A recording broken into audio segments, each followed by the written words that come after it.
Leviticus, the burnt offering. Chapter 1. Now the Lord called to Moses and spoke to him from the tabernacle of meeting, saying, Speak to the children of Israel, and say to them, When any one of you brings an offering to the Lord, you shall bring your offering of the livestock, of the herd and of the flock. If his offering is a burnt sacrifice of the herd, let him offer a male without blemish. He shall offer it of his own free will, at the door of the tabernacle of meeting before the Lord. Then he shall put his hand on the head of the burnt offering, and it will be accepted on his behalf to make atonement for him. He shall kill the bull before the Lord. And the priests, Aaron's sons, shall bring the blood and sprinkle the blood all around on the altar that is by the door of the tabernacle of meeting. And he shall skin the burnt offering and cut it into its pieces. The sons of Aaron, the priest, shall put fire on the altar and lay the wood in order on the fire. Then the priests, Aaron's sons, shall lay the parts, the head, and the fat in order on the wood that is on the fire upon the altar. But he shall wash its entrails and its legs with water. And the priest shall burn all on the altar as a burnt sacrifice, an offering made by fire, a sweet aroma to the Lord. If his offering is of the flocks, of the sheep, or of the goats as a burnt sacrifice, he shall bring a male without blemish. He shall kill it on the north side of the altar before the Lord. And the priests, Aaron's sons, shall sprinkle its blood all around on the altar. And he shall cut it into its pieces, with its head and its fat. And the priest shall lay them in order on the wood that is on the fire upon the altar. But he shall wash the entrails and the legs with water. Then the priest shall burn all on the altar as a burnt sacrifice, an offering made by fire, a sweet aroma to the Lord. And if the burnt sacrifice of his offering to the Lord is of birds, then he shall bring his offering of turtle doves or young pigeons. The priest shall bring it to the altar, wring off its head, and burn it on the altar. Its blood shall be drained out at the side of the altar. And he shall remove its crop with its feathers, and cast it beside the altar on the east side, into the place for ashes. Then he shall split it at its wings, but shall not divide it completely. And the priest shall burn it on the altar, on the wood that is on the fire. It is a burnt sacrifice, an offering made by fire, a sweet aroma to the Lord. The grain offering. Chapter 2. When anyone offers a grain offering to the Lord, his offering shall be of fine flour, and he shall pour oil on it, and put frankincense on it. He shall bring it to Aaron's sons, the priests, one of whom shall take from it his handful of fine flour and oil with all the frankincense. And the priest shall burn it as a memorial on the altar, an offering made by fire, a sweet aroma to the Lord. The rest of the grain offering shall be Aaron's and his sons. It is most holy of the offerings to the Lord made by fire. If you bring as an offering a grain offering baked in the oven, it shall be unleavened cakes of fine flour mixed with oil, or unleavened wafers anointed with oil. But if your offering is a grain offering baked in a pan, it shall be of fine flour, unleavened, mixed with oil. You shall break it in pieces and pour oil on it. It is a grain offering. If your offering is a grain offering baked in a covered pan, it shall be made of fine flour with oil. You shall bring the grain offering that is made of these things to the Lord, and when it is presented to the priest, he shall bring it to the altar. Then the priest shall take from the grain offering a memorial portion and burn it on the altar. It is an offering made by fire, a sweet aroma to the Lord, and what is left of the grain offering shall be Aaron's and his sons. It is most holy of the offerings to the Lord made by fire. No grain offering which you bring to the Lord shall be made with leaven, for you shall burn no leaven, or any honey in any offering to the Lord made by fire. As for the offering of the first fruits, you shall offer them to the Lord, but they shall not be burned on the altar for a sweet aroma. And every offering of your grain offering you shall season with salt. You shall not allow the salt of the covenant of your God to be lacking from your grain offering. With all your offerings you shall offer salt. If you offer a grain offering of your first fruits to the Lord, you shall offer for the grain offering of your first fruits green heads of grain roasted on the fire, grain beaten from full heads. And you shall put oil on it, and lay frankincense on it. It is a grain offering. Then the priest shall burn the memorial portion, part of its beaten grain and part of its oil, with all the frankincense, as an offering made by fire to the Lord. Chapter 3. The peace offering. If his offering is a sacrifice of peace offering, if he offers it of the herd, whether male or female, he shall offer it without blemish before the Lord, and he shall lay his hand on the head of his offering, and kill it at the door of the tabernacle of meeting. And Aaron's sons, the priest, shall sprinkle the blood all around on the altar. Then he shall offer from the sacrifice of the peace offering an offering made by fire to the Lord, the fat that covers the entrails, and all the fat that is on the entrails, the 2 kidneys and the fat that is on them by the flanks, and the fatty lobe attached to the liver, above the kidneys he shall remove. And Aaron's son shall burn it on the altar upon the burnt sacrifice, which is on the wood that is on the fire. It is an offering made by fire, a sweet aroma to the Lord. If his offering as a sacrifice of peace offering to the Lord is of the flock, whether male or female, he shall offer it without blemish. If he offers a lamb as his offering, then he shall offer it before the Lord, and he shall lay his hand on the head of his offering, and kill it before the tabernacle of meeting. And Aaron's sons shall sprinkle its blood all around on the altar, and he shall offer from the sacrifice of the peace offering as an offering made by fire to the Lord, its fat, and the whole fat tail, which he shall remove close to the backbone, and the fat that covers the entrails, and all the fat that is on the entrails, the 2 kidneys and the fat that is on them by the flanks, and the fatty lobe attached to the liver, above the kidneys he shall remove. Then the priest shall burn them on the altar as food, an offering made by fire to the Lord. And if his offering is a goat, then he shall offer it before the Lord, and he shall lay his hand on its head, and kill it before the tabernacle of meeting. And the sons of Aaron shall sprinkle its blood on the altar all around, and he shall offer from it as his offering made by fire to the Lord, the fat that covers the entrails, and all the fat that is on the entrails, the 2 kidneys and the fat that is on them by the flanks, and the fatty lobe attached to the liver, above the kidneys he shall remove. And the priest shall burn them on the altar as food, an offering made by fire, a sweet aroma. All the fat is the Lord's. This shall be a perpetual statute throughout your generations in all your dwellings. You shall eat neither fat nor blood. Chapter for the sin offering.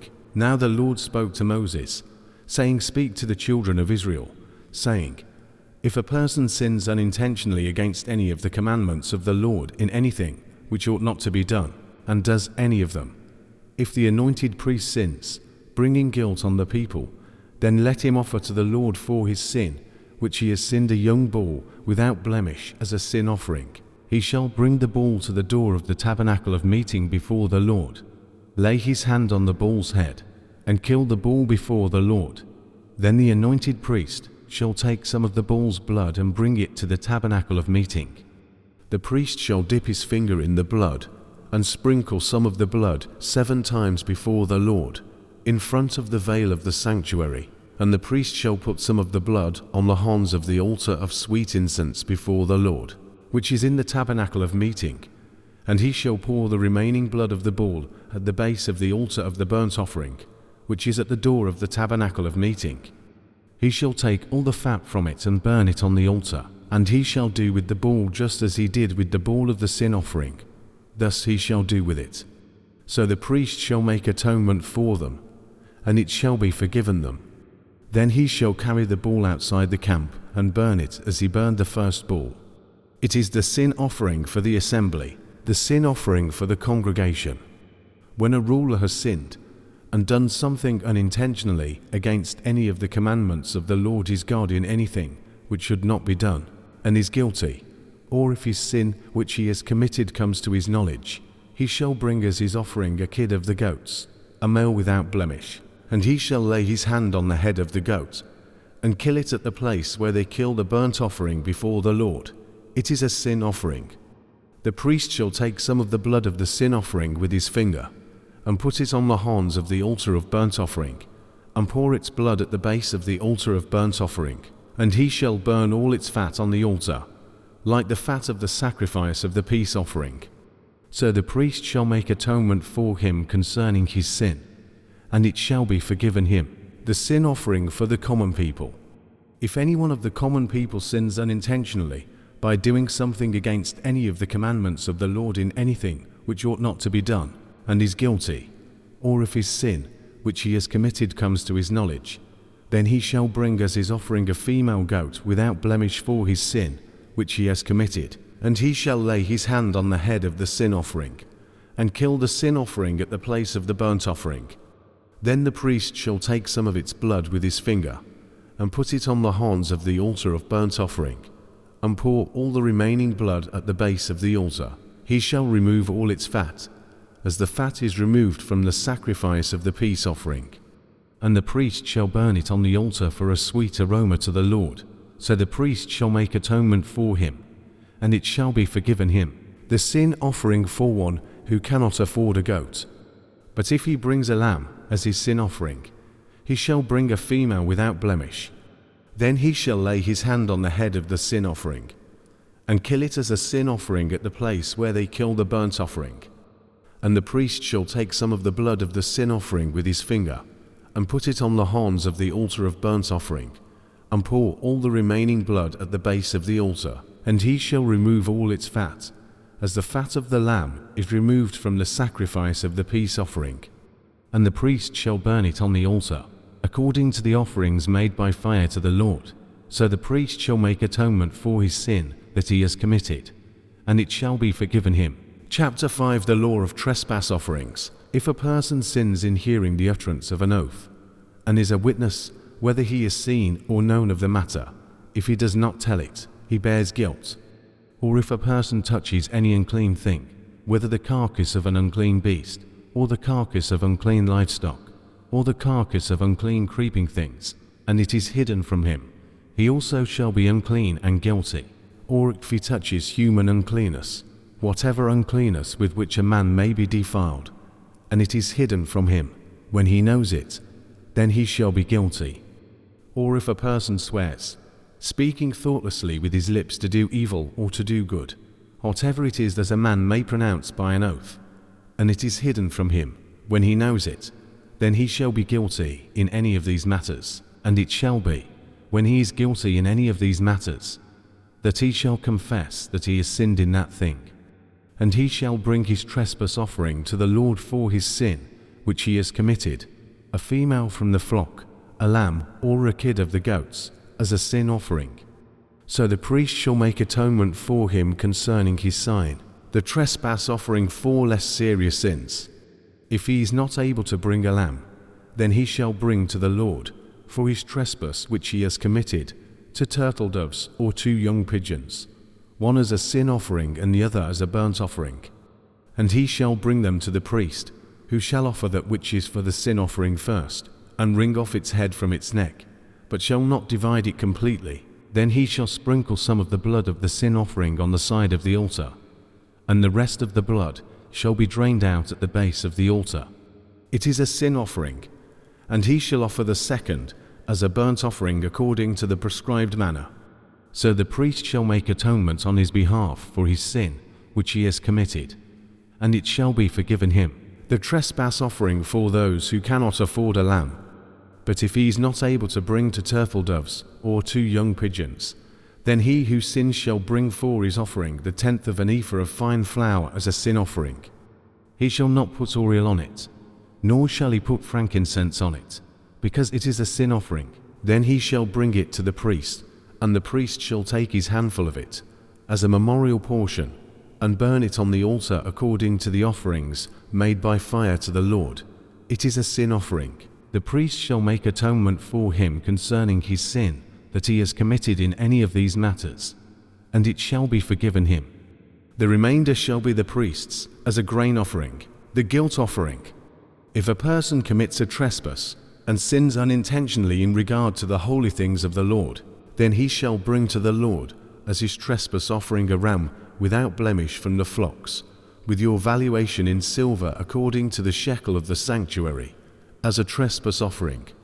And he shall make restitution for the harm that he has done in regard to the holy thing, and shall add 1/5 to it, and give it to the priest. the priest shall make atonement for him with the ram of the trespass offering, and it shall be forgiven him. If a person sins and commits any of these things which are forbidden to be done by the commandments of the Lord, though he does not know it, yet he is guilty, and shall bear his iniquity. A further explanation. And he shall bring to the priest a ram without blemish from the flock, with your valuation, as a trespass offering. So the priest shall make atonement for him concerning his ignorance in which he erred and did not know it, and it shall be forgiven him. It is a trespass offering. He has certainly trespassed against the Lord. Chapter 6, the law of the burnt offering. And the Lord spoke to Moses, saying, If a person sins and commits a trespass against the Lord by lying to his neighbor about what was delivered to him for safekeeping, or about a pledge, or about a robbery, or if he has extorted from his neighbor, or if he has found what was lost and lies concerning it, and swears falsely, in any one of these things that a man may do in which he sins, then it shall be, because he has sinned and is guilty, that he shall restore what he has stolen, or the thing he has extorted, or what was delivered to him for safekeeping, or the lost thing which he found, or all that about which he has sworn falsely. He shall restore its full value, and add 1/5 more to it, and give it to whomever it belongs on the day of his trespass offering, the trespass offering. And he shall bring his trespass offering to the Lord, a ram without blemish from the flock, with your valuation, as a trespass offering to the priest. So the priest shall make atonement for him before the Lord, and he shall be forgiven for the things which he did that caused him to trespass. And the Lord spoke to Moses, saying, Command Aaron and his sons, saying, This is the law of the burnt offering. The burnt offering shall be on the hearth upon the altar all night until morning, and the fire of the altar shall be kept burning on it. And the priest shall put on his linen garment, and his linen trousers he shall put on his body, and take up the ashes of the burnt offering, which the fire has consumed on the altar, and he shall put them beside the altar. Then he shall take off his garments, put on other garments, and carry the ashes outside the camp to a clean place. And the fire on the altar shall be kept burning on it, it shall not go out. And the priest shall burn wood on it every morning, and lay the burnt offering in order on it, and he shall burn on it the fat of the peace offerings, the grain offering. The fire shall always be burning on the altar, it shall never go out. This is the law of the grain offering. The sons of Aaron shall offer it before the Lord, before the altar. And he shall take from it his handful of the fine flour of the grain offering, with its oil and all the frankincense, which is on the grain offering, and shall burn it on the altar for a sweet aroma, as a memorial to the Lord. And the remainder of it Aaron and his sons shall eat. With unleavened bread it shall be eaten in a holy place. In the court of the tabernacle of meeting they shall eat it. It shall not be baked with leaven. I have given it as their portion of my offerings made by fire. It is most holy, like the sin offering and the trespass offering. The sin offering, all the males among the children of Aaron may eat it. It shall be a statute forever in your generations concerning the offerings made by fire to the Lord. Everyone who touches them must be holy. And the Lord spoke to Moses, saying, This is the offering of Aaron and his sons, which they shall offer to the Lord, beginning on the day when he is anointed, 1/10 of an ephah of fine flour as a daily grain offering, half of it in the morning and half of it at night. It shall be made in a pan with oil, and when it is mixed, you shall bring it in. The baked pieces of the grain offering you shall offer for a sweet aroma to the Lord. The priest from among Aaron's sons, who is anointed in his place, shall offer it. It is a statute forever to the Lord. It shall be wholly burned. The sin offering for the priest, for every grain offering for the priest, shall be wholly burned. It shall not be eaten. And the Lord spoke to Moses, saying, Speak to Aaron and to his sons, saying, This is the law of the sin offering. In the place where the burnt offering is killed, the sin offering shall be killed before the Lord.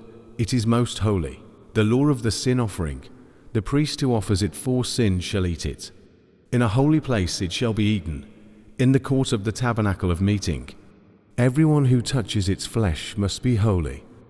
And when its blood is sprinkled on any garment, You shall wash that on which it was sprinkled in a holy place, but the earthen vessel in which it is boiled shall be broken. And if it is boiled in a bronze vessel, it shall be both scoured and rinsed in water. All the males among the priests may eat it. It is most holy. But no sin offering, from which any of the blood is brought into the tabernacle of meeting, to make atonement in the holy place, shall be eaten. It shall be burned in the fire. Chapter 7. The law of the trespass offering. Likewise, this is the law of the trespass offering. It is most holy. In the place where they kill the burnt offering, they shall kill the trespass offering, and its blood shall be sprinkled all around on the altar. And he shall offer from it all its fat, the fat tail, and the fat that covers the entrails, the 2 kidneys, and the fat that is on them by the flanks, and the fatty lobe attached to the liver, above the kidneys. And the priest shall burn them on the altar, as an offering made by fire to the Lord. It is a trespass offering. Every male among the priests may eat it.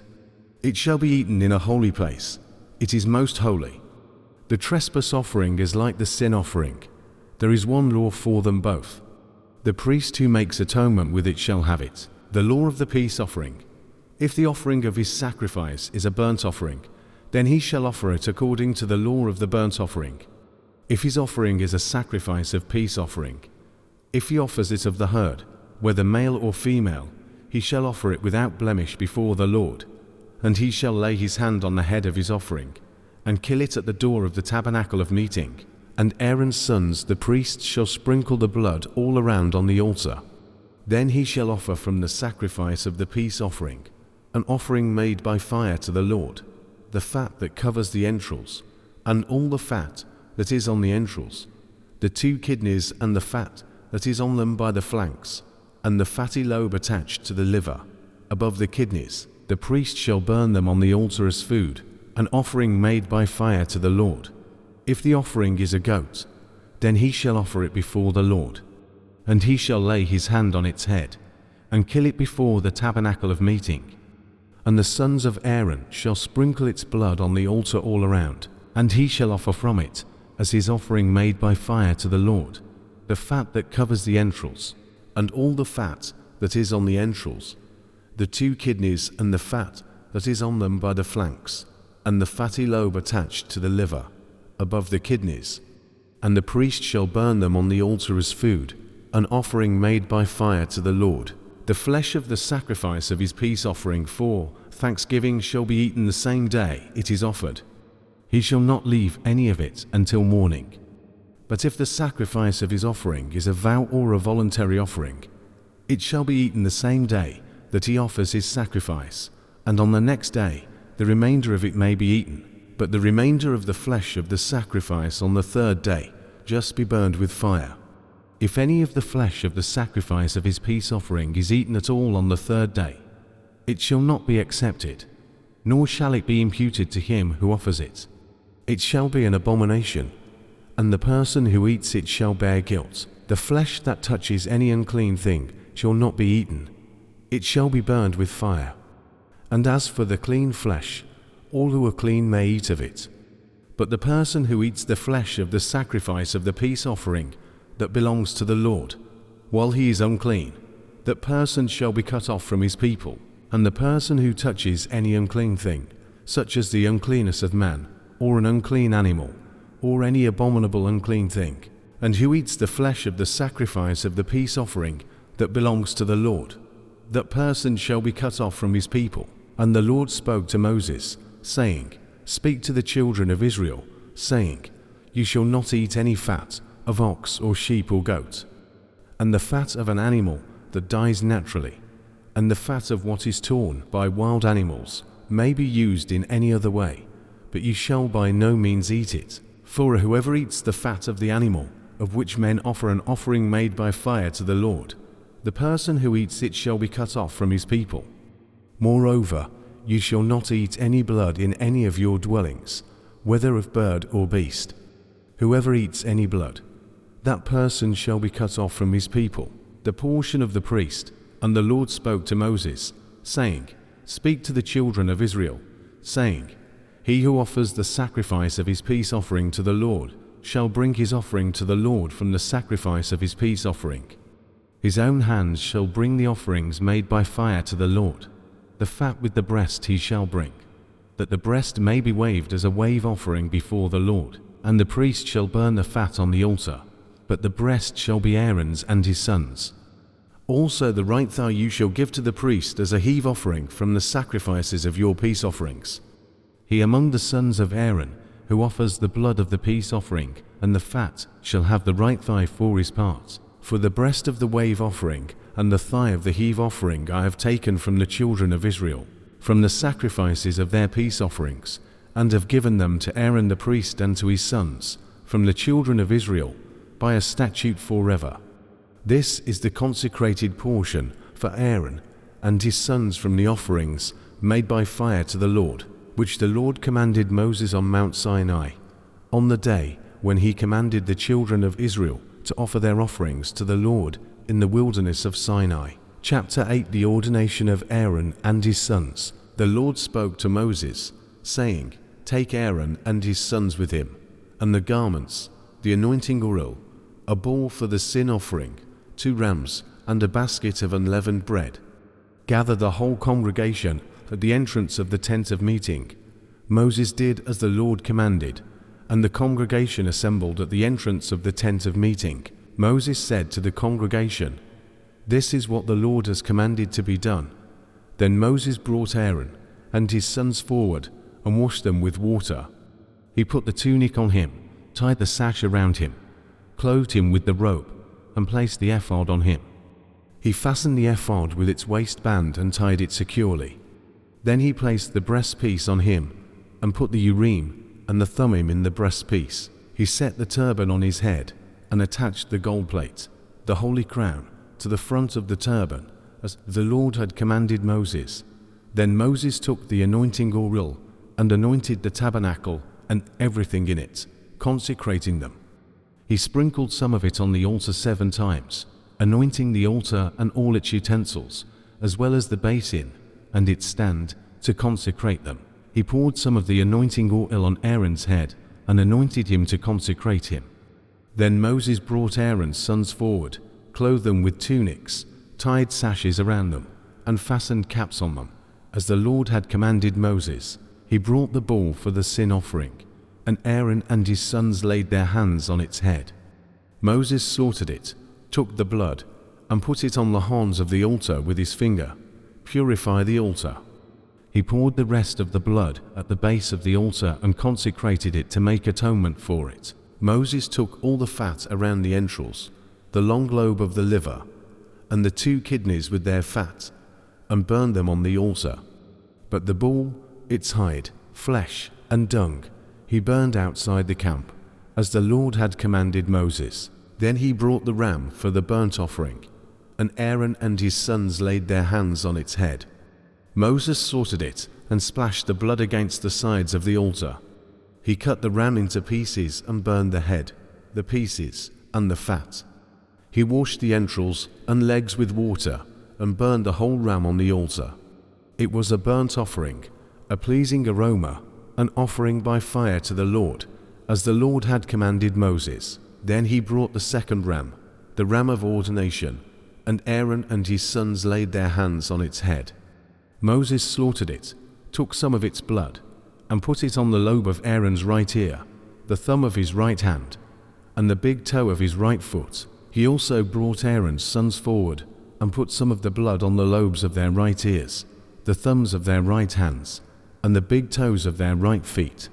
Moses splashed the rest of the blood against the sides of the altar. He took the fat tail, all the fat around the entrails, the long lobe of the liver, the 2 kidneys with their fat, and the right thigh.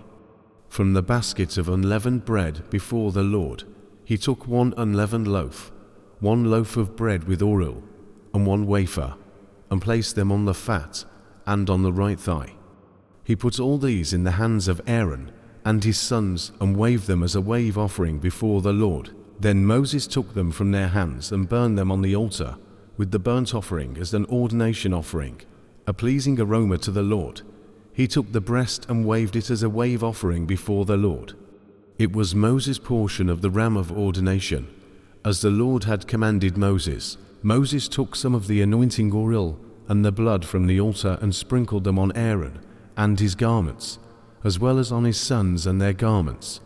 In this way he consecrated Aaron and his garments, and his sons and their garments. Moses then said to Aaron and his sons, "Boil the meat at the entrance of the tent of meeting and eat it there with the bread from the basket of ordination offerings, as I commanded, saying, Aaron and his sons shall eat it.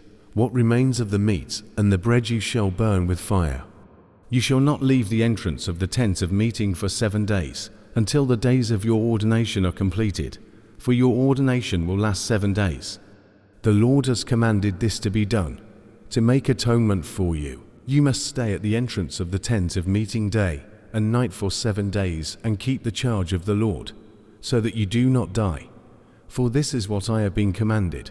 So Aaron and his sons did all that the Lord commanded through Moses. Chapter 9. The priests begin their ministry. On the 8th day, Moses summoned Aaron, his sons, and the elders of Israel.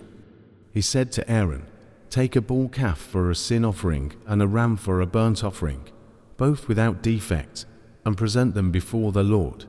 Then say to the Israelites, take a male goat for a sin offering, a calf and a lamb, both a year old, and without defect, for a burnt offering, an ox and a ram for a fellowship offering to sacrifice before the Lord, along with a grain offering mixed with oil. For today the Lord will appear to you." They brought what Moses commanded to the front of the tent of meeting, and the whole assembly came near and stood before the Lord. Then Moses said, "This is what the Lord has commanded you to do, so that the glory of the Lord may appear to you." Moses said to Aaron, "Come to the altar and sacrifice your sin offering and your burnt offering to make atonement for yourself and for the people. Sacrifice the people's offering to make atonement for them, as the Lord has commanded." So Aaron came to the altar and slaughtered the calf as a sin offering for himself. His sons brought him the blood, and he dipped his finger in the blood and put it on the horns of the altar. He poured out the rest of the blood at the base of the altar. He burned the fat, kidneys, and the lobe of the liver from the sin offering on the altar, as the Lord had commanded Moses. The flesh and the hide he burned outside the camp. Then he slaughtered the burnt offering. His sons handed him the blood, and he splashed it against the sides of the altar. They handed him the burnt offering piece by piece, including the head, and he burned them on the altar. He washed the entrails and the legs and burned them on top of the burnt offering on the altar. Next, he presented the people's offering. He took the goat for the sin offering for the people and slaughtered it, offering it as a sin offering like the first one. He brought the burnt offering and offered it according to the prescribed regulations. He also brought the grain offering, took a handful of it, and burned it on the altar in addition to the morning burnt offering. He slaughtered the ox and the ram as the fellowship offering for the people. His sons handed him the blood, and he splashed it against the sides of the altar. But the fat portions of the ox and the ram, the fat tail, the layer of fat, the kidneys, and the lobe of the liver were placed on the breasts, and Aaron burned the fat on the altar. Aaron waved the breasts and the right thigh as a wave offering before the Lord, as Moses had commanded. Then Aaron lifted his hands toward the people and blessed them. After offering the sin offering, the burnt offering, and the fellowship offering, he stepped down. Moses and Aaron went into the tent of meeting. When they came out, they blessed the people, and the glory of the Lord appeared to all the people. Fire came out from the presence of the Lord and consumed the burnt offering and the fat portions on the altar. When all the people saw it, they shouted for joy and fell face down. Chapter 10. The death of Nadab and Abihu. Aaron's sons, Nadab and Abihu, took their censers, put fire in them, and added incense. They offered an authorized fire before the Lord, contrary to his command. So fire came out from the presence of the Lord and consumed them, and they died before the Lord. Then Moses said to Aaron, "This is what the Lord spoke of when he said, 'Among those who approach me, I will be proved holy. In the sight of all the people, I will be honored.'" Aaron remained silent. Moses summoned Mishael and Elzaphan, sons of Aaron's uncle Uzziel, and said to them, "Come here. Carry your cousins outside the camp, away from the sanctuary." So they came and carried them, still in their tunics, outside the camp, as Moses had ordered. Then Moses said to Aaron and his sons Eleazar and Ithamar, "Do not let your hair become unkempt, and do not tear your clothes, or you will die, and the Lord will be angry with the whole community. But your relatives, all the Israelites, may mourn for those the Lord has destroyed by fire. Do not leave the entrance of the tent of meeting, or you will die, because the Lord's anointing oil is on you." So they did as Moses said. Restrictions for priests. Then the Lord said to Aaron, "You and your sons must not drink wine or other fermented drink when you go into the tent of meeting, or you will die. This is a lasting ordinance for the generations to come, so that you can distinguish between the holy and the common, between the unclean and the clean, and so that you can teach the Israelites all the decrees the Lord has given them through Moses." Moses said to Aaron and his remaining sons, Eleazar and Ithamar, "Take the grain offering left over from the food offerings presented to the Lord, and eat it beside the altar, for it is most holy. Eat it in a holy place, because it is your share and your son's share of the food offerings presented to the Lord, for so I have been commanded. But you and your sons and daughters may eat the breast that was waved and the thigh that was presented.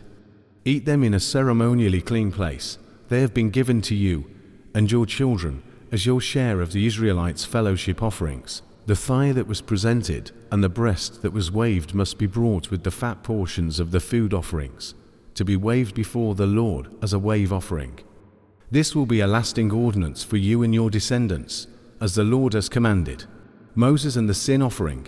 When Moses inquired about the goat of the sign offering and found that it had been burned up, he was angry with Eleazar and Ithamar, Aaron's remaining sons, and asked, "Why didn't you eat the sign offering in the sanctuary area? It is most holy.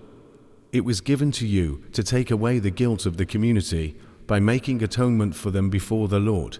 Since its blood was not taken into the holy place, you should have eaten the goat in the sanctuary area, as I commanded." Aaron replied to Moses, "Today they sacrifice their sin offering and their burnt offering before the Lord, but such things as this have happened to me. Would the Lord have been pleased if I had eaten the sin offering today?" When Moses heard this, he was satisfied. Chapter 11. Clean and unclean animals. The Lord said to Moses and Aaron, "Say to the Israelites, of all the animals that live on land, these are the ones you may eat. You may eat any animal that has a divided hoof and that chews the cud. There are some that only chew the cud or only have a divided hoof, but you must not eat them. The camel, though it chews the cud, does not have a divided hoof. It is unclean for you.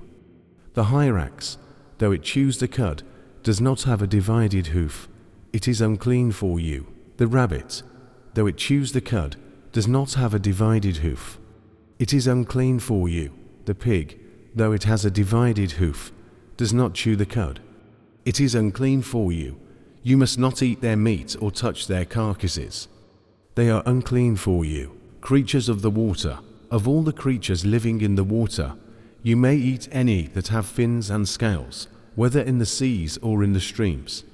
But all creatures in the seas or streams that do not have fins and scales, whether among all the swarming things in the water, or among all other living creatures in the water, you must regard as unclean.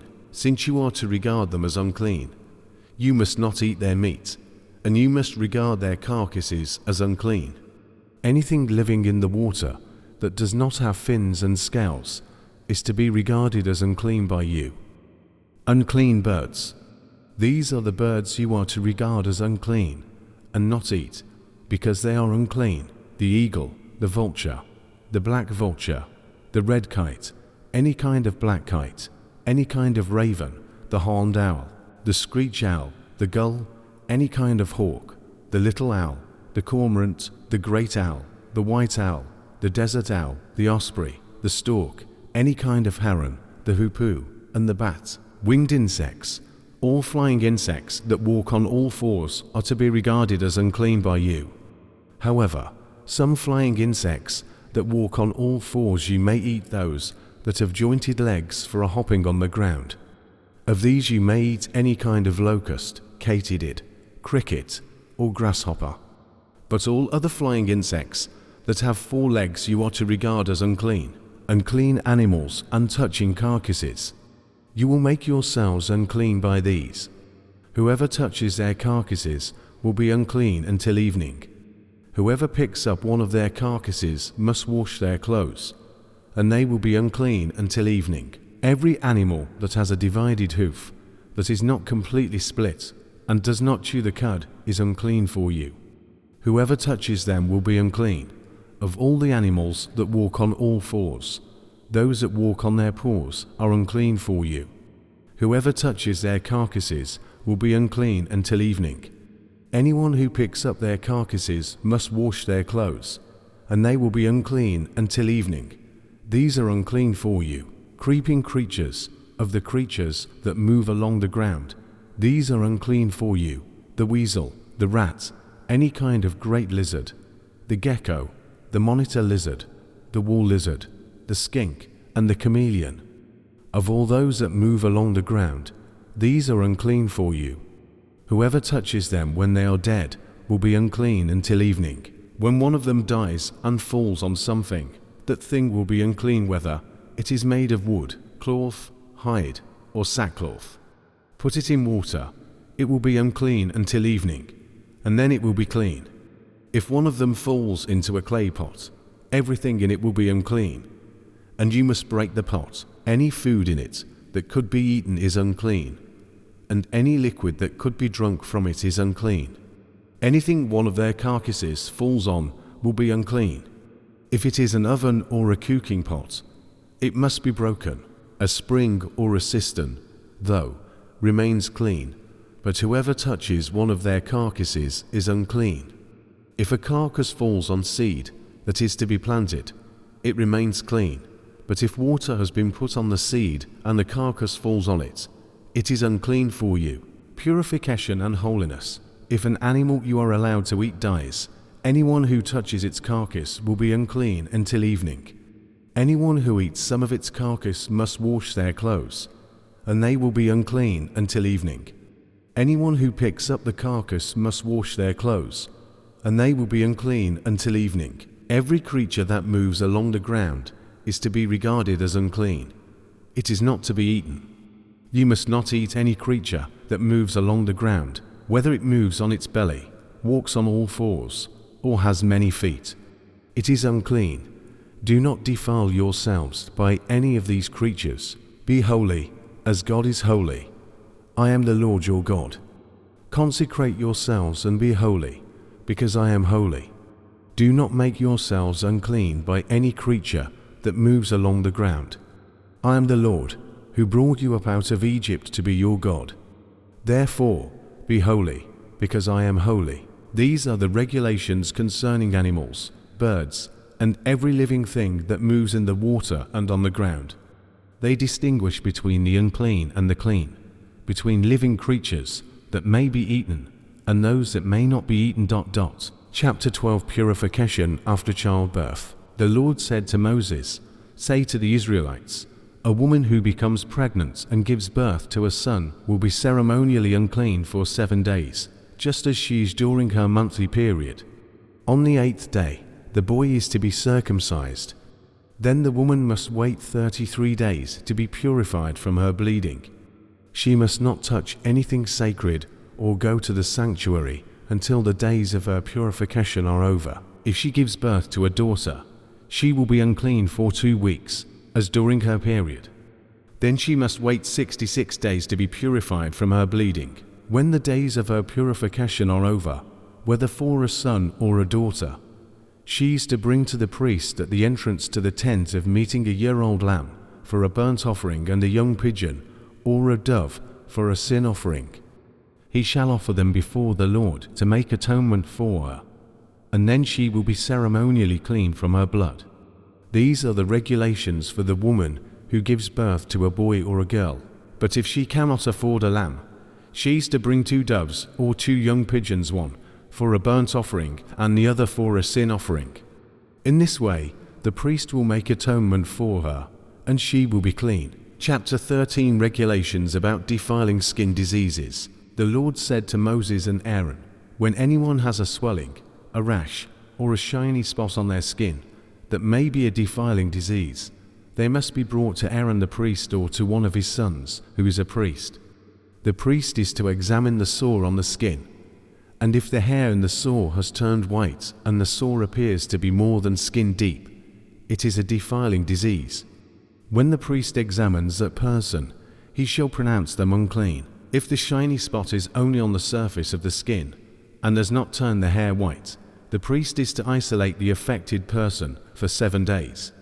On the 7th day, the priest is to examine them, and if he sees that the sore has not changed and has not spread in the skin, he is to keep them isolated for another 7 days. On the 7th day, the priest is to examine them again, and if the sore has faded and has not spread, the priest shall pronounce them clean.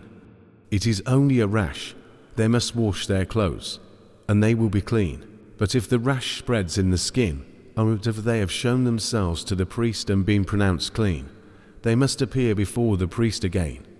If the priest sees that the rash has spread, he shall pronounce them unclean. It is a defiling skin disease. Anyone with a defiling disease must be brought to the priest.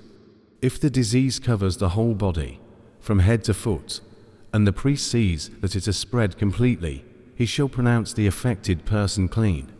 Since it has turned white, they are clean. But whenever raw flesh appears in the sores, the person will be unclean. The priest is to examine the raw flesh and pronounce them unclean, for raw flesh is unclean.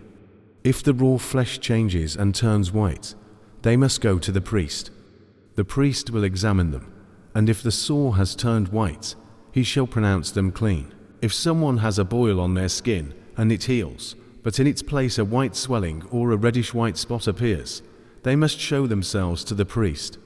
The priest is to examine it, and if the hair in the spot has turned white and it appears to be more than skin deep, it is a defiling disease.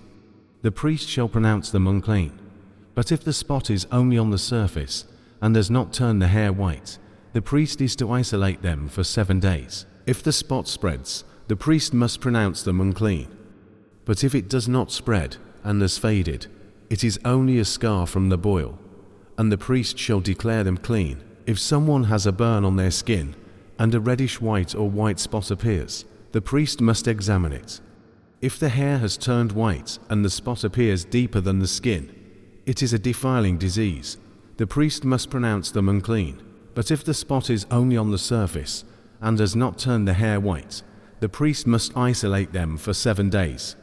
If the spot spreads, it is a defiling disease, and they are unclean. But if the spot has not spread and has faded, it is only a scar from the burn, and the priest shall declare them clean. If a man or woman has a sore on the head or chin, the priest must examine it. If it appears to be more than skin deep, and the hair is yellow and thin, the priest must pronounce them unclean. But if the sore does not spread, and there is no yellow hair, the priest is to isolate them for 7 days. If the sore has not spread, they must shave except for the affected area, and remain in isolation another 7 days. If the sore has faded and not spread, the priest shall pronounce them clean. If a person loses hair from the front of the head or the sides, they are bald but clean. But if a reddish white sore appears on the bald head, it is a defiling disease. The priest must examine them, and if the sore is swollen and reddish, it is a defiling disease. They must be pronounced unclean. Anyone with a defiling disease must wear torn clothes, let their hair be unkempt, cover the lower part of their face, and cry out, unclean. Unclean. As long as they have the disease, they remain unclean. They must live alone outside the camp. If mold appears in a woolen or linen garment, in woven or knitted fabric, or in leather, and the mold is greenish or reddish, the priest must examine it. If the mold has spread, it is a defiling mold, and the item must be burned. If it has not spread, the item must be isolated for 7 days. If the mold spreads, the item is unclean and must be burned. But if it has faded, the item must be washed and re-examined. If the mold disappears, the item is clean. If it remains after washing, the affected part must be torn out. If mold appears again, the item must be burned. These are the regulations concerning defiling skin diseases and mold in clothing, to determine whether something is clean or unclean. Chapter 14, Cleansing from defiling skin diseases.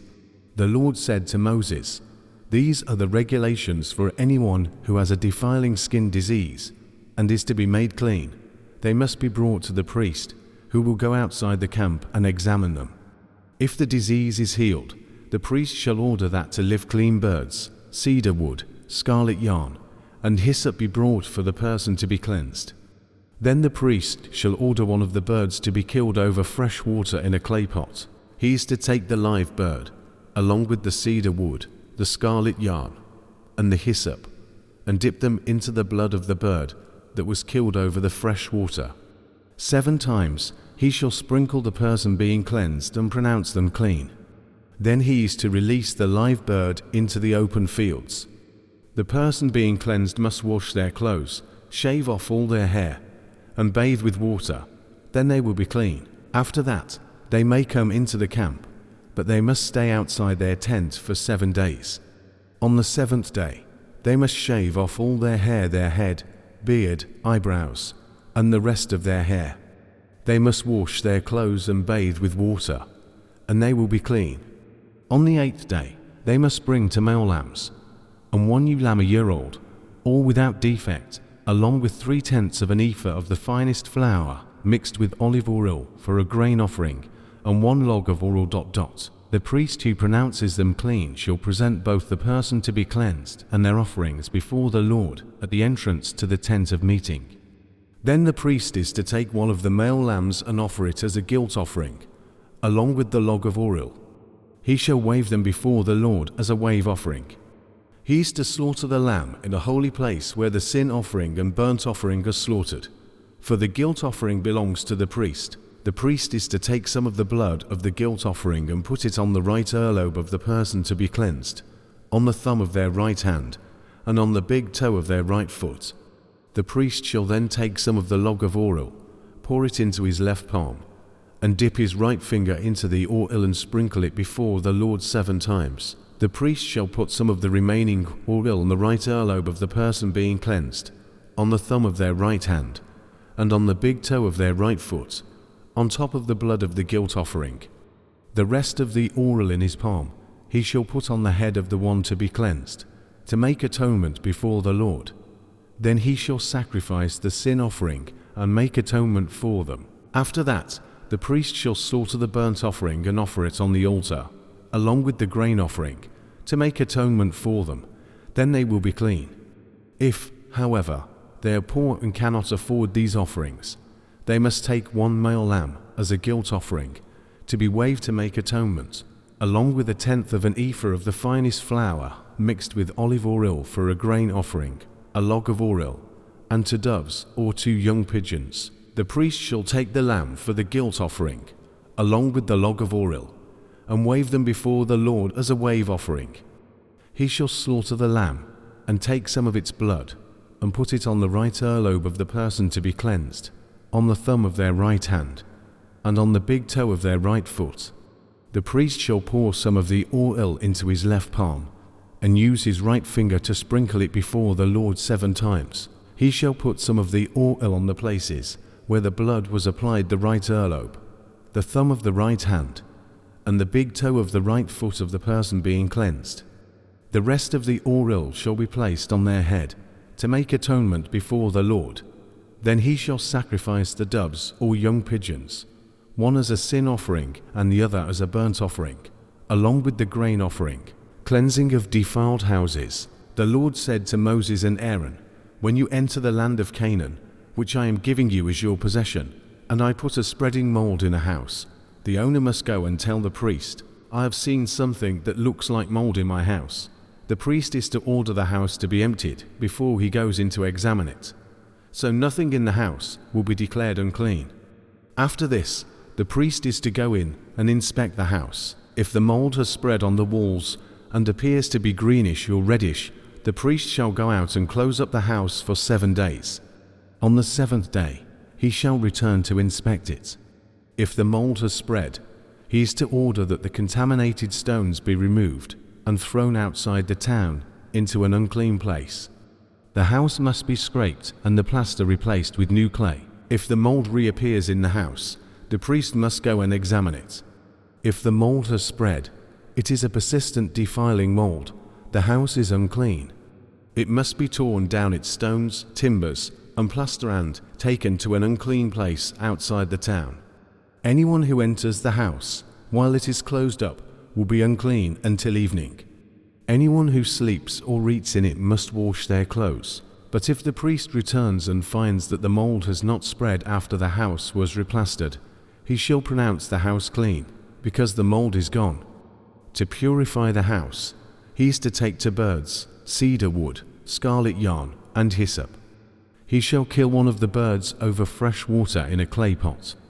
He shall take the live bird, the cedar wood, the scarlet yarn, and the hyssop, and dip them into the blood of the dead bird and the fresh water, and sprinkle the house 7 times. He shall release the live bird in the open fields outside the town. In this way, he will make atonement for the house, and it will be clean. These are the regulations for any defiling skin disease, for a sore, for mold in clothing or a house, and for a swelling, rash, or shiny spot, to determine when something is clean or unclean. These are the regulations for defiling skin diseases and defiling molds. Chapter 15 Laws about bodily discharges. And the Lord spake unto Moses and to Aaron, saying, Speak unto the children of Israel, and say unto them, When any man hath a running issue out of his flesh, because of his issue he is unclean. And this shall be his uncleanness in his issue, whether his flesh run with his issue, or his flesh be stopped from his issue. It is his uncleanness. Every bed whereon he lieth that hath the issue is unclean. And everything whereon he sitteth shall be unclean. And whosoever toucheth his bed shall wash his clothes, and bathe himself in water, and be unclean until the even. And he that sitteth on anything whereon he sat that hath the issue shall wash his clothes, and bathe himself in water, and be unclean until the even. And he that toucheth the flesh of him that hath the issue shall wash his clothes, and bathe himself, and be unclean until the even. And if he that hath the issue spit upon him that is clean, then he shall wash his clothes, and bathe himself in water, and be unclean until the even. And what saddle soever he rideth upon that hath the issue shall be unclean. And whosoever toucheth anything that was under him shall be unclean until the even. And he that beareth any of those things shall wash his clothes, and bathe himself, and be unclean until the even. And whomsoever he toucheth. Chapter 16 The Day of Atonement. Now the Lord spoke to Moses after the death of the 2 sons of Aaron, when they offered profane fire before the Lord, and died.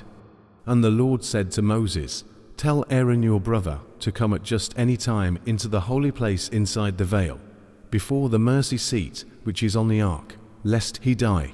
For I will appear in the cloud above the mercy seat. Thus Aaron shall come into the holy place with the blood of a young bull as a sin offering, and of a ram as a burnt offering. He shall put the holy linen tunic and the linen trousers on his body. He shall be girded with a linen sash, and with the linen turban he shall be attired. These are holy garments. Therefore he shall wash his body in water and put them on. And he shall take from the congregation of the children of Israel 2 kids of the goats as a sin offering, and 1 ram as a burnt offering. Aaron shall offer the bull as a sin offering, which is for himself, and make atonement for himself and for his house. He shall take the 2 goats and present them before the Lord at the door of the tabernacle of meeting. Then Aaron shall cast lots for the 2 goats, 1 lot for the Lord, and the other lot for the scapegoat. And Aaron shall bring the goat on which the Lord's lot fell and offer it as a sin offering. But the goat on which the lot fell to be the scapegoat shall be presented alive before the Lord, to make atonement upon it, and to let it go as the scapegoat into the wilderness. And Aaron shall bring the bull of the sin offering, which is for himself, and make atonement for himself and for his house, and shall kill the bull as the sin offering, which is for himself. Then he shall take a censer full of burning coals of fire from the altar before the Lord, with his hands full of sweet incense beaten fine, and bring it inside the veil. And he shall put the incense on the fire before the Lord, that the cloud of incense may cover the mercy seat that is on the testimony, lest he die. He shall take some of the blood of the bull and sprinkle it with his finger on the mercy seat on the east side. And before the mercy seat he shall sprinkle some of the blood with his finger 7 times. Then he shall kill the goat of the sin offering, which is for the people, bring its blood inside the veil. Do with that blood as he did with the blood of the bull, and sprinkle it on the mercy seat and before the mercy seat. So he shall make atonement for the holy place, because of the uncleanness of the children of Israel, and because of their transgressions, for all their sins. And so he shall do for the tabernacle of meeting, which remains among them in the midst of their uncleanness.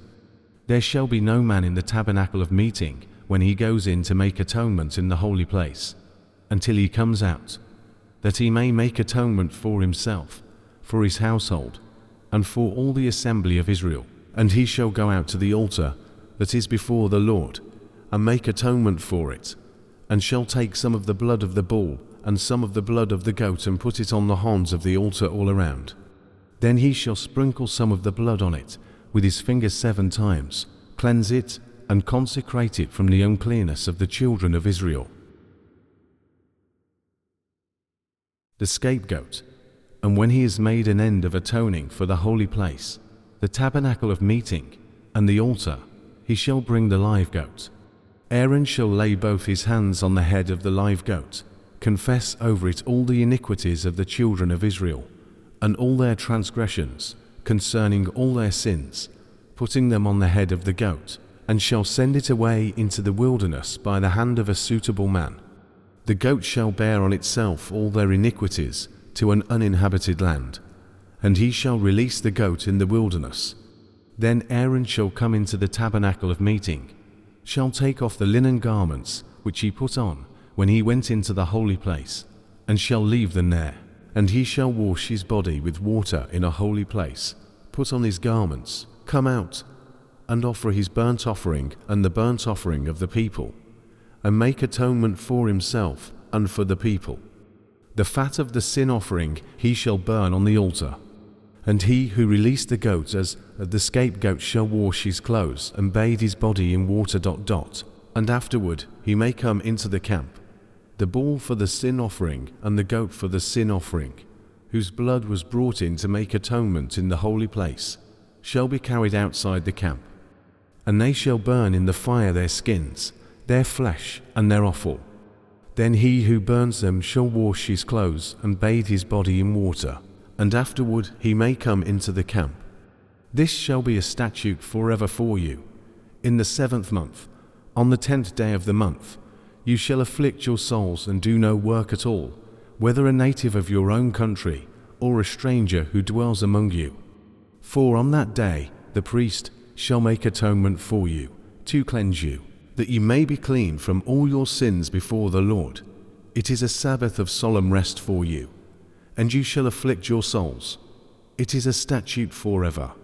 And the priest, who is anointed and consecrated to minister as priest in his father's place, shall make atonement and put on the linen clothes, the holy garments. Then he shall make atonement for the holy sanctuary, and he shall make atonement for the tabernacle of meeting and for the altar, and he shall make atonement for the priests and for all the people of the assembly. This shall be an everlasting statute for you, to make atonement for the children of Israel for all their sins once a year. And he did as the Lord commanded Moses. Chapter 17. The sanctity of blood. And the Lord spoke to Moses, saying, Speak to Aaron, to his sons, and to all the children of Israel, and say to them, This is the thing which the Lord has commanded, saying, Whatever man of the house of Israel who kills an ox or lamb or goat in the camp, or who kills it outside the camp, and does not bring it to the door of the tabernacle of meeting to offer an offering to the Lord before the tabernacle of the Lord, the guilt of bloodshed shall be imputed to that man. He has shed blood, and that man shall be cut off from among his people, to the end that the children of Israel may bring their sacrifices which they offer in the open field, that they may bring them to the Lord at the door of the tabernacle of meeting to the priest, and offer them as peace offerings to the Lord.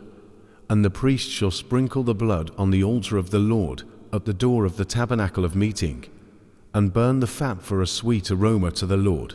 They shall no more offer their sacrifices to demons, after whom they have played the harlot.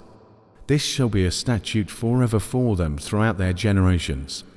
Also you shall say to them, whatever man of the house of Israel, or of the strangers who dwell among you, who offers a burnt offering or sacrifice, and does not bring it to the door of the tabernacle of meeting to offer it to the Lord, that man shall be cut off from among his people. And whatever man of the house of Israel, or of the strangers who dwell among you, who eats any blood, I will set my face against that person who eats blood, and will cut him off from among his people. For the life of the flesh is in the blood, and I have given it to you upon the altar to make atonement for your souls. For it is the blood that makes atonement for the soul. Therefore I said to the children of Israel, no one among you shall eat blood, nor shall any stranger who dwells among you eat blood. Whatever man of the children of Israel, or of the strangers who dwell among you, who hunts and catches any animal or bird that may be eaten, he shall pour out its blood and cover it with dust, for it is the life of all flesh. Its blood sustains its life. Therefore I said to the children of Israel, you shall not eat the blood of any flesh, for the life of all flesh is its blood. Whoever eats it shall be cut off. And every person who eats what died naturally, or what was torn by beasts, whether he is a native of your own country or a stranger, he shall both wash his clothes and bathe in water, and be unclean until evening. Then he shall be clean. But if he does not wash them or bathe his body, then he shall bear his guilt. Chapter 18, Laws of Sexual Morality. Then the Lord spoke to Moses, saying, speak to the children of Israel, and say to them, I am the Lord your God. According to the doings of the land of Egypt, where you dwelt, you shall not do. And according to the doings of the land of Canaan, where I am bringing you, you shall not do. Nor shall you walk in their ordinances. You shall observe my judgments, and keep my ordinances, to walk in them. I am the Lord your God. You shall therefore keep my statutes and my judgments, which if a man does, he shall live by them. I am the Lord. None of you shall approach anyone who is near of kin to him, to uncover his nakedness. I am the Lord. The nakedness of your father, or the nakedness of your mother, you shall not uncover. She is your mother. You shall not uncover her nakedness. The nakedness of your father's wife you shall not uncover. It is your father's nakedness. The nakedness of your sister, the daughter of your father, or the daughter of your mother, whether born at home or elsewhere, their nakedness you shall not uncover. The nakedness of your son's daughter, or your daughter's daughter, their nakedness you shall not uncover, for theirs is your own nakedness. The nakedness of your father's wife's daughter, begotten by your father, she is your sister, you shall not uncover her nakedness. You shall not uncover the nakedness of your father's sister. She is near of kin to your father. You shall not uncover the nakedness of your mother's sister, for she is near of kin to your mother. You shall not uncover the nakedness of your father's brother. You shall not approach his wife. She is your aunt. You shall not uncover the nakedness of your daughter-in-law. She is your son's wife. You shall not uncover her nakedness. You shall not uncover the nakedness of your brother's wife. It is your brother's nakedness.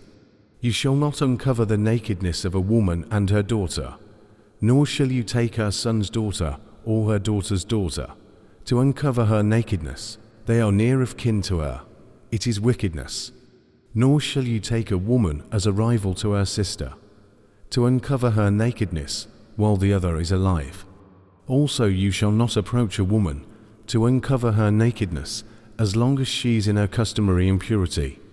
Moreover, you shall not lie carnally with your neighbor's wife, to defile yourself with her, and you shall not let any of your descendants pass through the fire to Molech, nor shall you profane the name of your God.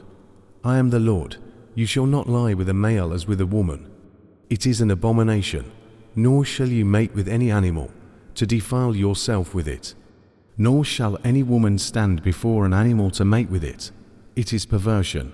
Do not defile yourselves with any of these things. For by all these the nations are defiled, which I am casting out before you, for the land is defiled. Therefore I visit the punishment of its iniquity upon it, and the land vomits out its inhabitants. You shall therefore keep my statutes and my judgments, and shall not commit any of these abominations, either any of your own nation, or any stranger who dwells among you, for all these abominations the men of the land have done, who were before you. And thus the land is defiled, lest the land vomit you out also when you defile it, as it vomited out the nations that were before you. For whoever commits any of these abominations, the persons who commit them shall be cut off from among their people. Therefore you shall keep my ordinance, so that you do not commit any of these abominable customs which were committed before you, and that you do not defile yourselves by them. I am the Lord your God. Chapter 19, Moral and Ceremonial Laws. And the Lord spoke to Moses, saying, Speak to all the congregation of the children of Israel, and say to them, You shall be holy, for I the Lord your God am holy. Every one of you shall revere his mother and his father, and keep my Sabbaths. I am the Lord your God. Do not turn to idols, nor make for yourselves molded gods. I am the Lord your God. And if you offer a sacrifice of a peace offering to the Lord, you shall offer it of your own free will. It shall be eaten the same day you offer it, and on the next day. And if any remains until the third day, it shall be burned in the fire. And if it is eaten at all on the third day, it is an abomination. It shall not be accepted. Therefore everyone who eats it shall bear his iniquity, because he has profaned the hallowed offering of the Lord. And that person shall be cut off from his people. When you reap the harvest of your land, you shall not wholly reap the corners of your field, nor shall you gather the gleanings of your harvest, and you shall not glean your vineyard, nor shall you gather every grape of your vineyard.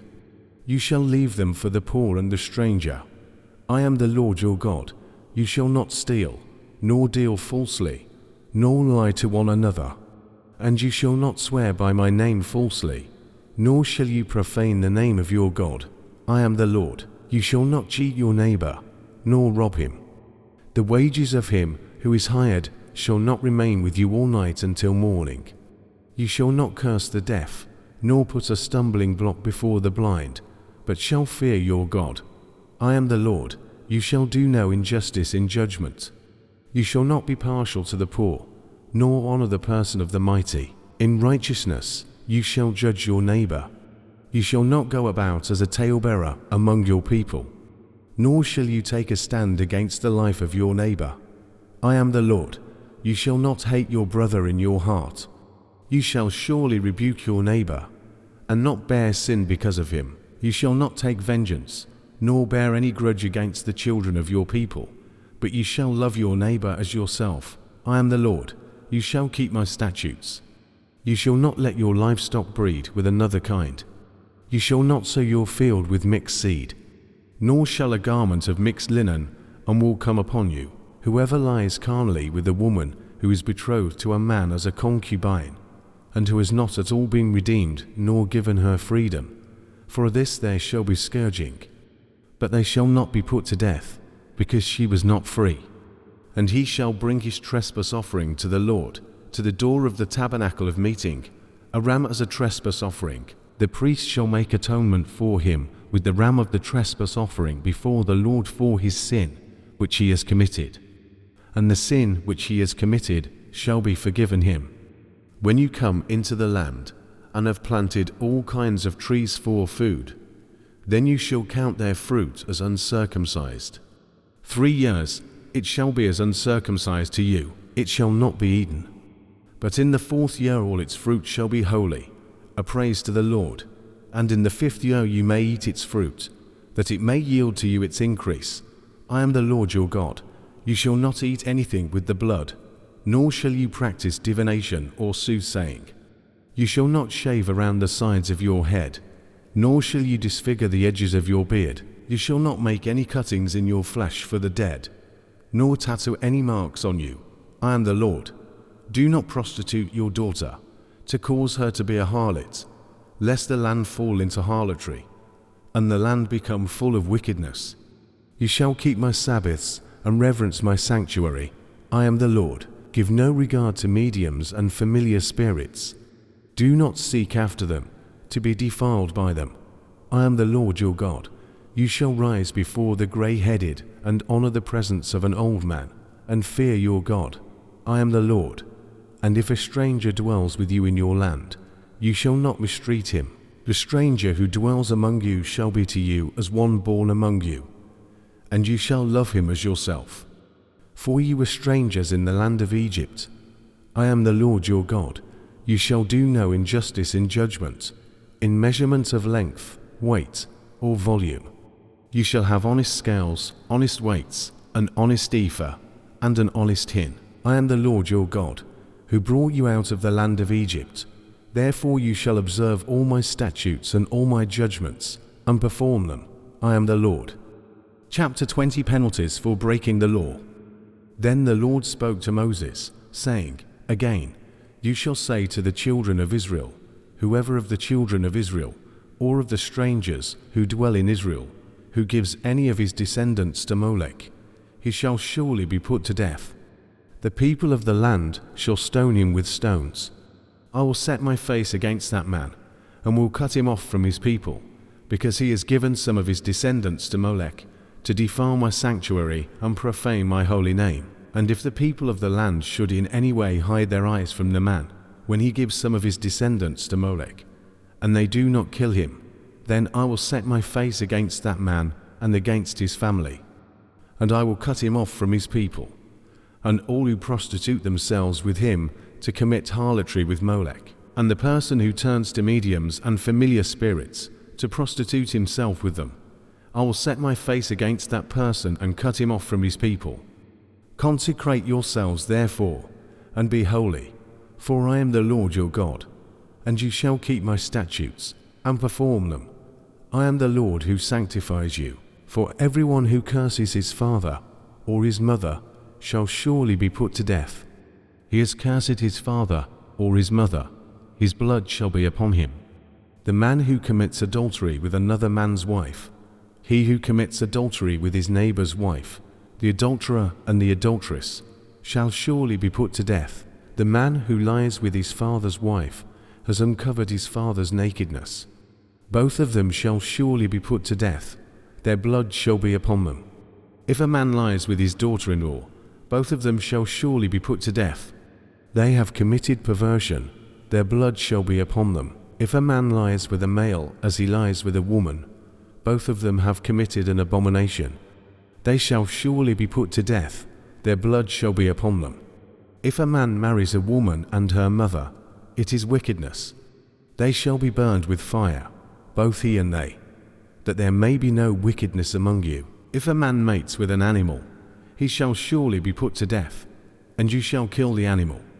If a woman approaches any animal and mates with it, you shall kill the woman and the animal. They shall surely be put to death. Their blood is upon them. If a man takes his sister, his father's daughter, or his mother's daughter, and sees her nakedness, and she sees his nakedness, it is a wicked thing, and they shall be cut off in the sight of their people. He has uncovered his sister's nakedness. He shall bear his guilt. If a man lies with a woman during her sickness and uncovers her nakedness, he has exposed her flow, and she has uncovered the flow of her blood. Both of them shall be cut off from their people. You shall not uncover the nakedness of your mother's sister or of your father's sister, for that would uncover his near of kin. They shall bear their guilt. If a man lies with his uncle's wife, he has uncovered his uncle's nakedness.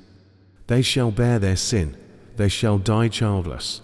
If a man takes his brother's wife, it is an unclean thing. He has uncovered his brother's nakedness. They shall be childless.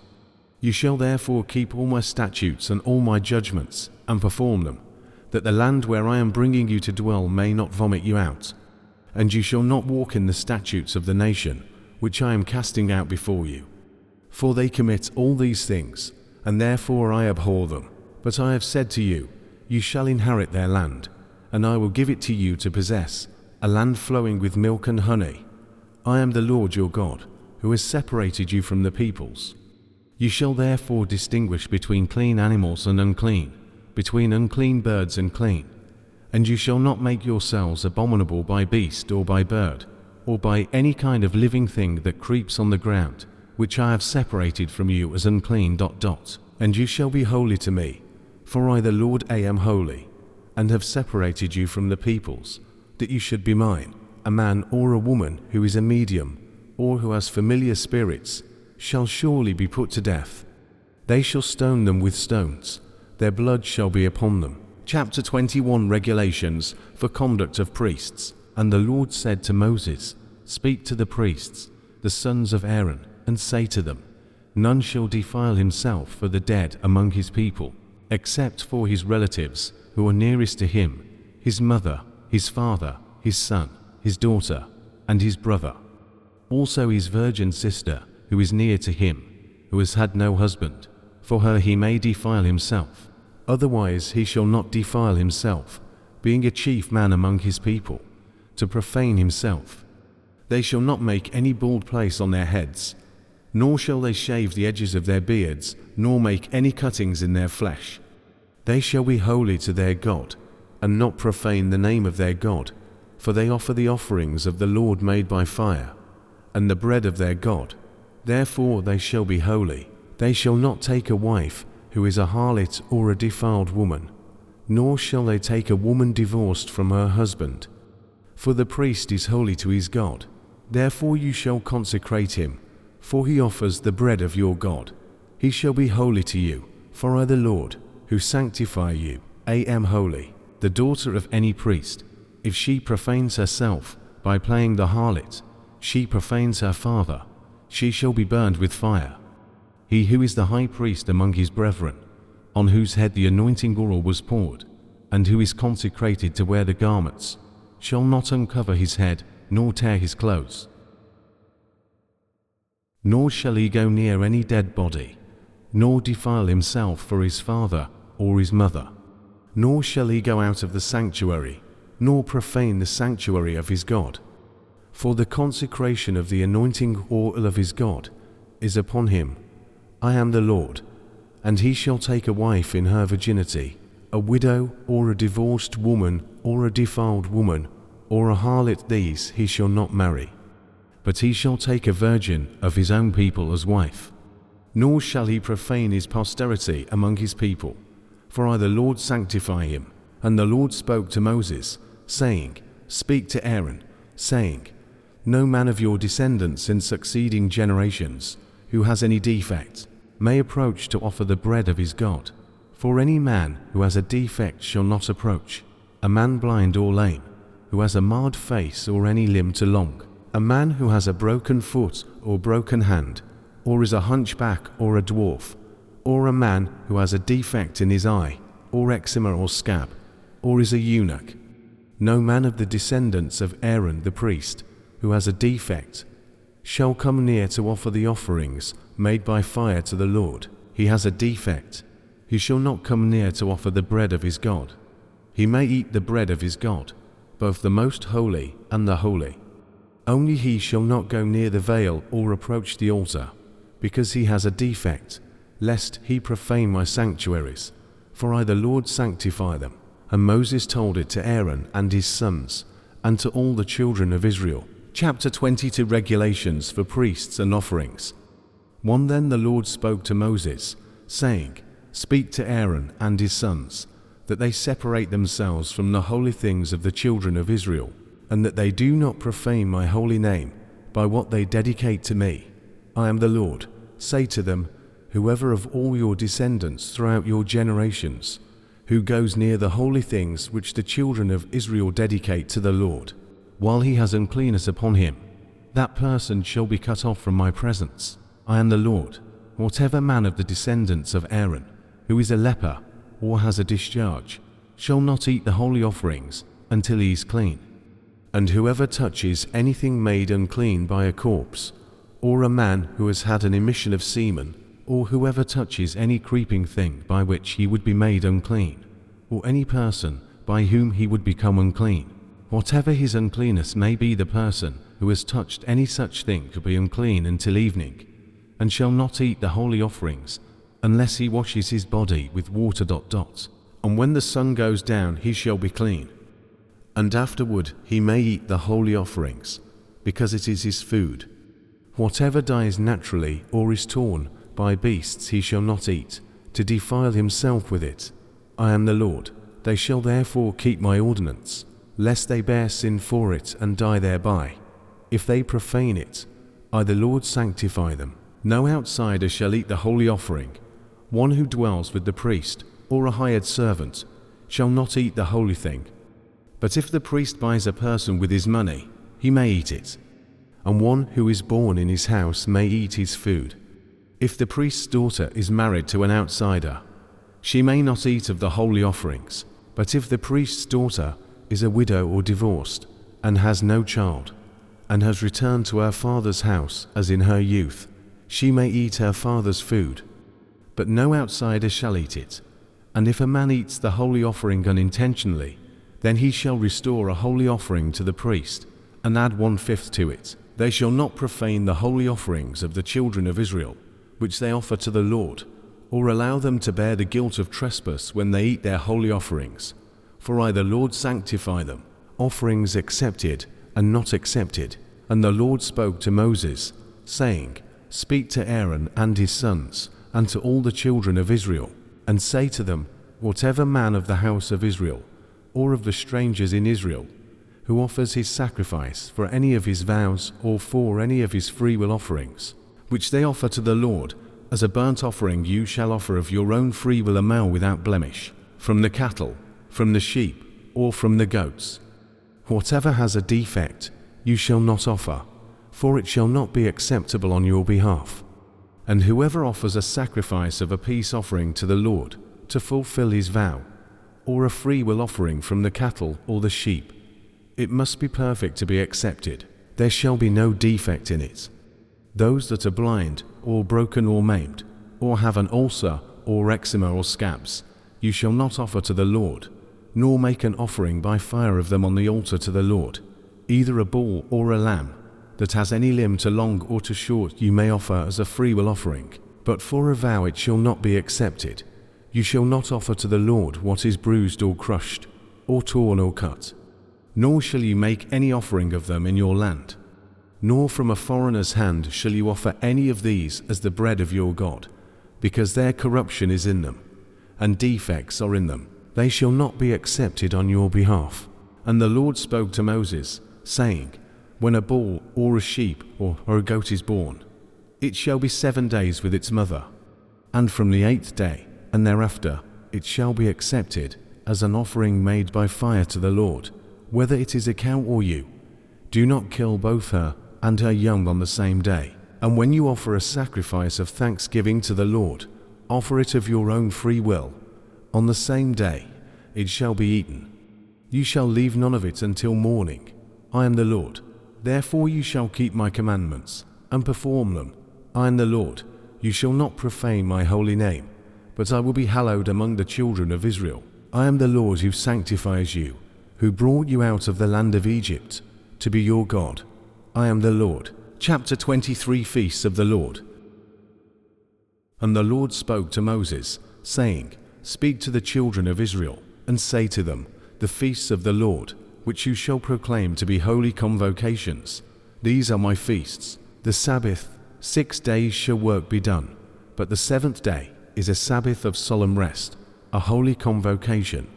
You shall do no work on it. It is the Sabbath of the Lord in all your dwellings, the Passover and unleavened bread. These are the feasts of the Lord, holy convocations, which you shall proclaim at their appointed times. On the 14th day of the first month, at twilight, is the Lord's Passover. And on the 15th day of the same month is the feast of unleavened bread to the Lord. 7 days you must eat unleavened bread. On the first day you shall have a holy convocation. You shall do no customary work on it, but you shall offer an offering made by fire to the Lord for 7 days. The 7th day shall be a holy convocation. You shall do no customary work on it, the feast of first fruits. And the Lord spoke to Moses, saying, Speak to the children of Israel, and say to them, When you come into the land which I give to you, and reap its harvest, then you shall bring a sheaf of the first fruits of your harvest to the priest. He shall wave the sheaf before the Lord, to be accepted on your behalf. On the day after the Sabbath the priest shall wave it, and you shall offer on that day, when you wave the sheaf, a male lamb of the first year, without blemish, as a burnt offering to the Lord. Its grain offering shall be 2/10 of an ephah of fine flour mixed with oil, an offering made by fire to the Lord, for a sweet aroma, and its drink offering shall be of wine, 1/4 of a hin. You shall eat neither bread, nor parched grain, nor fresh grain, until the same day that you have brought an offering to your God. It shall be a statute forever throughout your generations in all your dwellings, the Feast of Weeks, and you shall count for yourselves from the day after the Sabbath, from the day that you brought the sheaf of the wave offering. 7 Sabbaths shall be completed. Count 50 days to the day after the 7th Sabbath. Then you shall offer a new grain offering to the Lord. You shall bring from your dwellings to wave loaves of 2/10 of an ephah. They shall be of fine flour. They shall be baked with leaven. They are the first fruits to the Lord. And you shall offer with the bread 7 lambs of the first year, without blemish, 1 young bull, and 2 rams. They shall be as a burnt offering to the Lord, with their grain offering and their drink offerings, an offering made by fire for a sweet aroma to the Lord. Then you shall sacrifice 1 kid of the goats as a sin offering, and 2 male lambs of the first year as a sacrifice of a peace offering. The priest shall wave them with the bread of the first fruits, as a wave offering before the Lord, with the 2 lambs. They shall be holy to the Lord for the priest. And ye shall proclaim on the same day that it is a holy convocation to you. You shall do no customary work on it. It shall be a statute forever in all your dwellings throughout your generations. When you reap the harvest of your land, you shall not wholly reap the corners of your field when you reap, nor shall you gather any gleaning from your harvest. You shall leave them for the poor and for the stranger. I am the Lord your God. The Feast of Trumpets. Then the Lord spoke to Moses, saying, Speak to the children of Israel, saying, In the 7th month, on the 1st day of the month, you shall have a Sabbath rest, a memorial of blowing of trumpets, a holy convocation. You shall do no customary work on it. And you shall offer an offering made by fire to the Lord, the Day of Atonement. And the Lord spoke to Moses, saying, Also the 10th day of this 7th month shall be the Day of Atonement. It shall be a holy convocation for you. You shall afflict your souls, and offer an offering made by fire to the Lord. And you shall do no work on that same day. For it is the Day of Atonement, to make atonement for you before the Lord your God. For any person who is not afflicted in soul on that same day shall be cut off from his people. And any person who does any work on that same day, that person I will destroy from among his people. You shall do no manner of work. It shall be a statute forever throughout your generations in all your dwellings. It shall be to you a Sabbath of solemn rest, and you shall afflict your souls. On the 9th day of the month at evening, from evening to evening, you shall celebrate your Sabbath, the Feast of Tabernacles. Then the Lord spoke to Moses, saying, Speak to the children of Israel, saying, The 15th day of this 7th month shall be the Feast of Tabernacles for 7 days to the Lord. On the 1st day there shall be a holy convocation. You shall do no customary work on it. For 7 days you shall offer an offering made by fire to the Lord. On the 8th day you shall have a holy convocation, and you shall offer an offering made by fire to the Lord. It is a sacred assembly, and you shall do no customary work on it.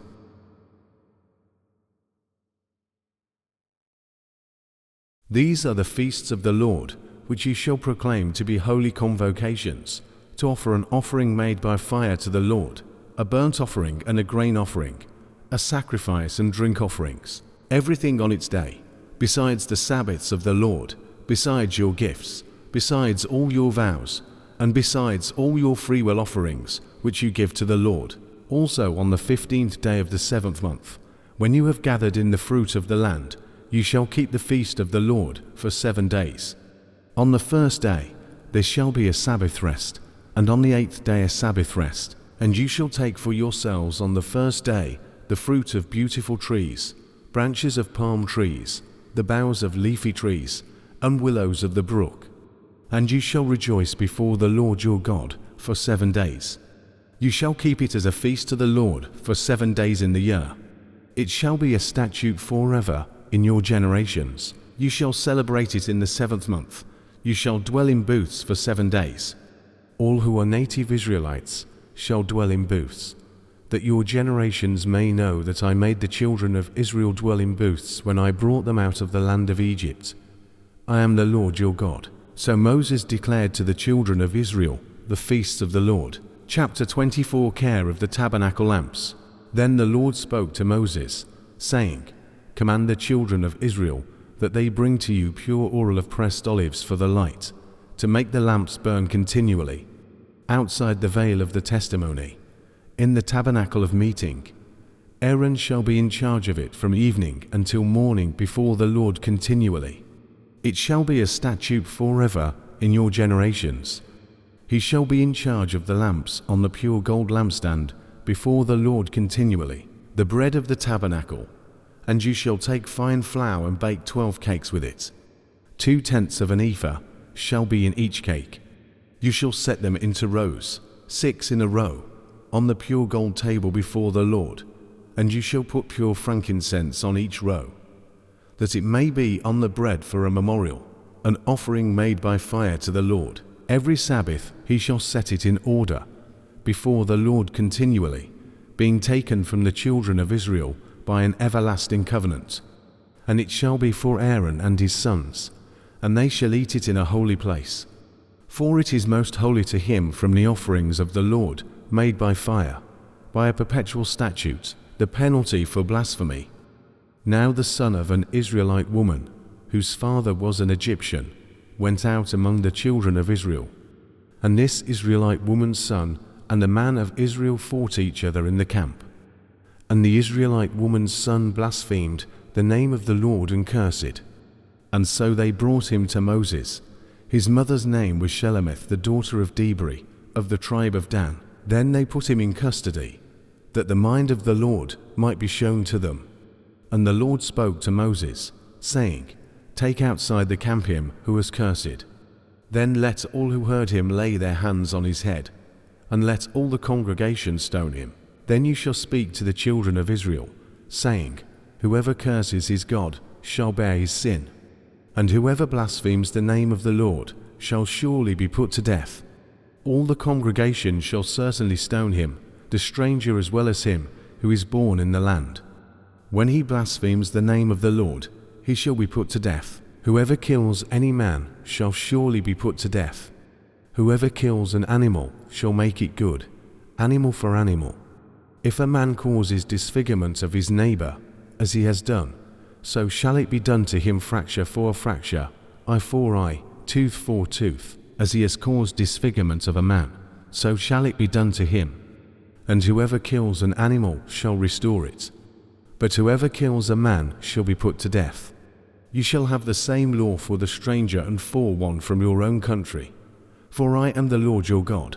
Then Moses spoke to the children of Israel, and they took outside the camp him who had cursed, and stoned him with stones.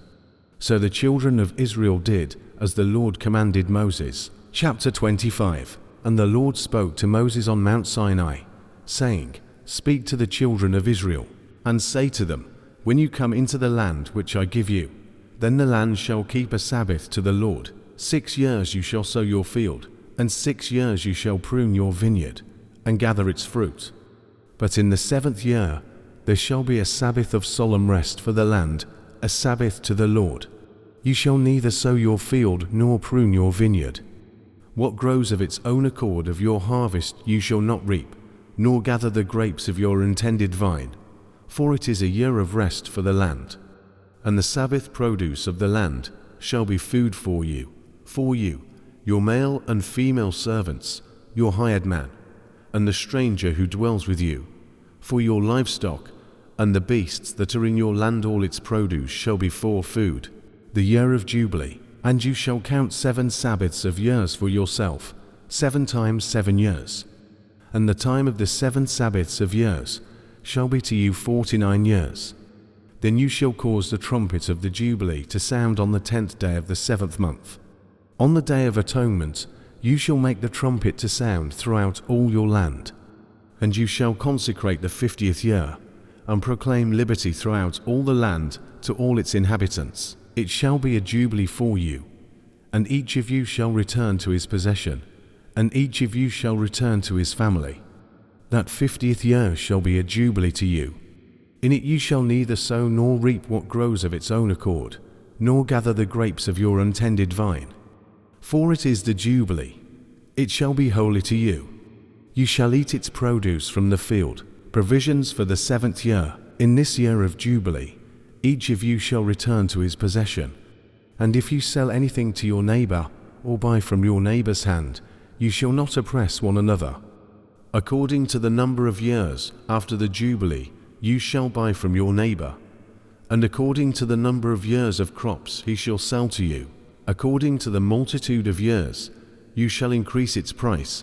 And according to the fewer number of years, you shall diminish its price. For he sells to you according to the number of the years of the crops. Therefore you shall not oppress one another, but you shall fear your God, for I am the Lord your God. So you shall observe my statutes and keep my judgments, and perform them, and you will dwell in the land in safety. Then the land will yield its fruit, and you will eat your fill, and dwell there in safety. And if you say, what shall we eat in the 7th year, since we shall not sow nor gather in our produce? Then I will command my blessing on you in the 6th year, and it will bring forth produce enough for 3 years. And you shall sow in the 8th year, and eat old produce until the 9th year. Until its produce comes in, you shall eat of the old harvest. Redemption of property. The land shall not be sold permanently, for the land is mine. For you are strangers and sojourners with me. And in all the land of your possession, grant redemption of the land. If one of your brethren becomes poor, and has sold some of his possession, and if his redeeming relative comes to redeem it, then he may redeem what his brother sold. Or if the man has no one to redeem it, but he himself becomes able to redeem it, then let him count the years since its sale, and restore the remainder to the man to whom he sold it, that he may return to his possession. But if he is not able to have it restored to himself, then what was sold shall remain in the hand of him who bought it until the year of Jubilee. And in the Jubilee it shall be released, and he shall return to his possession. If a man sells a house in a walled city, then he may redeem it within a whole year after it is sold. Within a full year he may redeem it. But if it is not redeemed within the space of a full year, then the house in the walled city shall belong permanently to him who bought it, throughout his generations. It shall not be released in the Jubilee. However, the houses of villages which have no wall around them shall be counted as the fields of the country. They may be redeemed, and they shall be released in the Jubilee. Nevertheless, the cities of the Levites, and the houses in the cities of their possession, the Levites may redeem at any time. And if a man purchases a house from the Levites, then the house that was sold in the city of his possession be released in the Jubilee. For the houses in the cities of the Levites are their possession among the children of Israel, but the field of the common land of their cities may not be sold, for it is their perpetual possession. Lending to the poor. If one of your brethren becomes poor and falls into poverty among you, then you shall help him, like a stranger or a sojourner, that he may live with you. Take no usury or interest from him, but fear your God, that your brother may live with you. You shall not lend him your money for usury, nor lend him your food at a profit. I am the Lord your God, who brought you out of the land of Egypt, to give you the land of Canaan, and to be your God. The law concerning slavery. And if one of your brethren who dwells by you becomes poor, and sells himself to you, You shall not compel him to serve as a slave. As a hired servant and a sojourner, he shall be with you, and shall serve you until the year of Jubilee. And then he shall depart from you, he and his children with him, and shall return to his own family. He shall return to the possession of his fathers. For they are my servants, whom I brought out of the land of Egypt. They shall not be sold as slaves. You shall not rule over him with rigor, but you shall fear your God. And as for your male and female slaves, whom you may have from the nations that are around you, from them you may buy male and female slaves. Moreover, you may buy the children of the strangers who dwell among you, and their families who are with you, which they beget in your land, and they shall become your property. And you may take them as an inheritance for your children after you, to inherit them as a possession. They shall be your permanent slaves. But regarding your brethren, the children of Israel, you shall not rule over one another with rigor. Now if a sojourner or stranger close to you becomes rich, and one of your brethren who dwells by him becomes poor, and sells himself to the stranger or sojourner close to you, or to a member of the stranger's family, after he is sold, he may be redeemed again. One of his brothers may redeem him, or his uncle, or his uncle's son may redeem him, or anyone who is near of kin to him in his family may redeem him, or if he is able he may redeem himself. Thus he shall reckon with him who bought him. The price of his release shall be according to the number of years, from the year that he was sold to him until the year of Jubilee. It shall be according to the time of a hired servant for him. If there are still many years remaining, according to them he shall repay the price of his redemption from the money with which he was bought. And if there remain but a few years until the year of Jubilee, then he shall reckon with him, and according to his years he shall repay him the price of his redemption. He shall be with him as a yearly hired servant, and he shall not rule with rigor over him in your sight. And if he is not redeemed in these years, then he shall be released in the year of Jubilee, he and his children with him.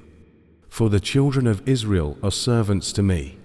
They are my servants whom I brought out of the land of Egypt. I am the Lord your God. Chapter 26. Promise of blessing and retribution. You shall not make idols for yourselves, neither a carved image or a sacred pillar shall you rear up for yourselves. Nor shall you set up an engraved stone in your land to bow down to it. For I am the Lord your God. Ye shall keep my Sabbaths and reverence my sanctuary. I am the Lord. If you walk in my statutes and keep my commandments and perform them, I will give you rain in its season. The land shall yield its produce, and the trees of the field shall yield their fruit. Your threshing shall last till the time of vintage, and the vintage shall last till the time of sowing. You shall eat your bread to the full, and dwell in your land safely. I will give peace in the land, and you shall lie down, and none will make you afraid. I will rid the land of evil beasts, and the sword will not go through your land. You will chase your enemies, and they shall fall by the sword before you. 5 of you shall chase 100, and 100 of you shall put 10,000 to flight. Your enemies shall fall by the sword before you.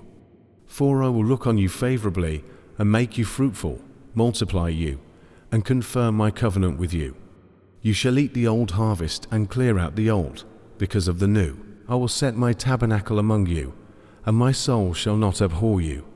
I will walk among you and be your God, and you shall be my people. I am the Lord your God, who brought you out of the land of Egypt, that you should not be their slaves. I have broken the bands of your yoke and made you walk upright.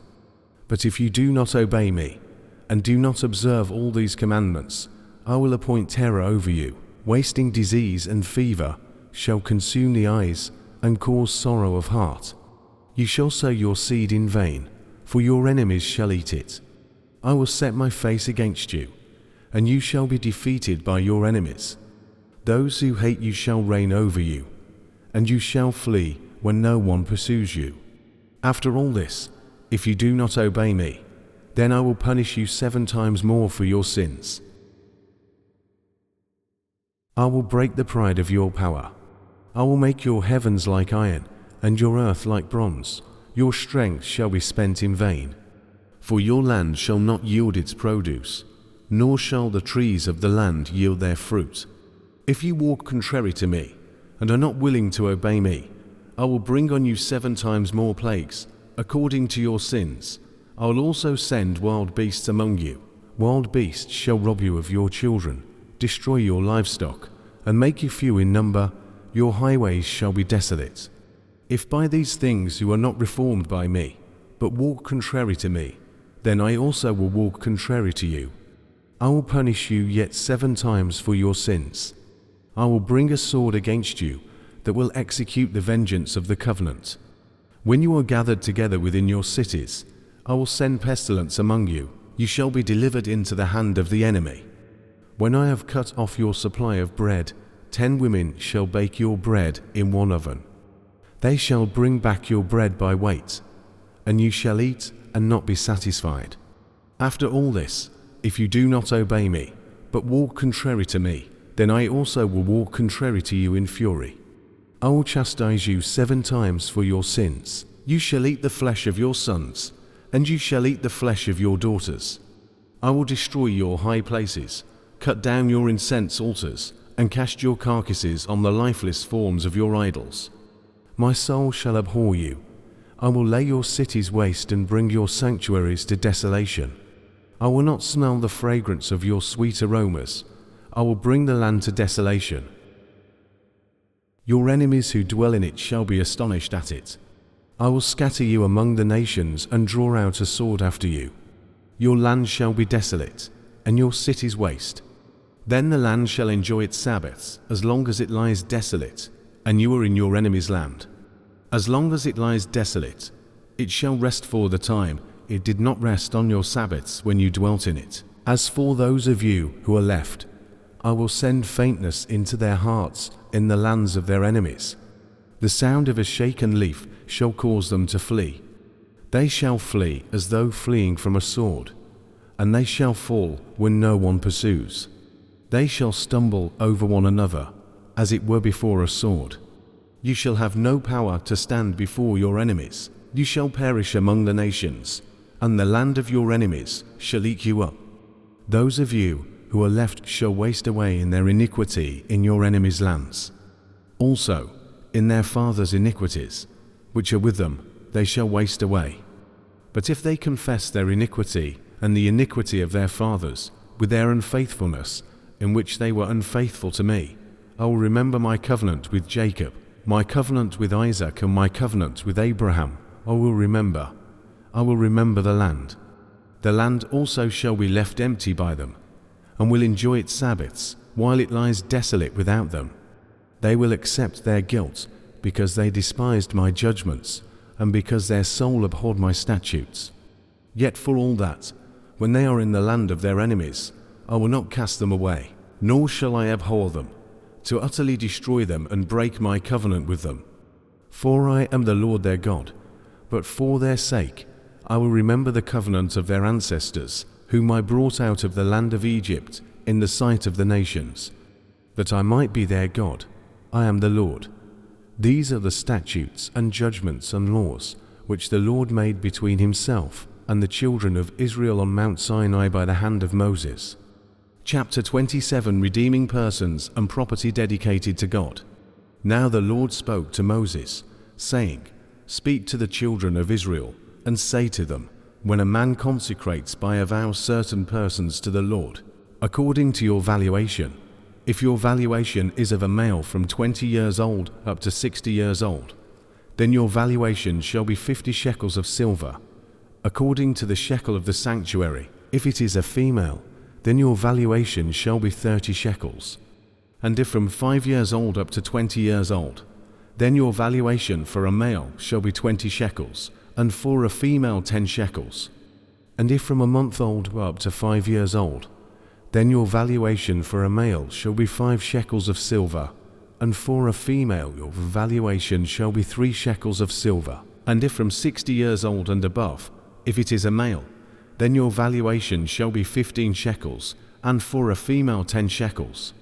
But if he is too poor to pay your valuation, then he shall present himself before the priest, and the priest shall set a value for him.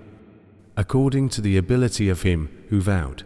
The priest shall value him, if it is an animal that men may bring as an offering to the Lord. All that anyone gives to the Lord shall be holy. He shall not substitute it or exchange it, good for bad or bad for good. If he at all exchanges animal for animal, then both it and the one exchanged for it shall be holy. If it is an unclean animal, which they do not offer as a sacrifice to the Lord, then he shall present the animal before the priest, and the priest shall set a value for it, whether it is good or bad. As you, the priest, value it, so it shall be.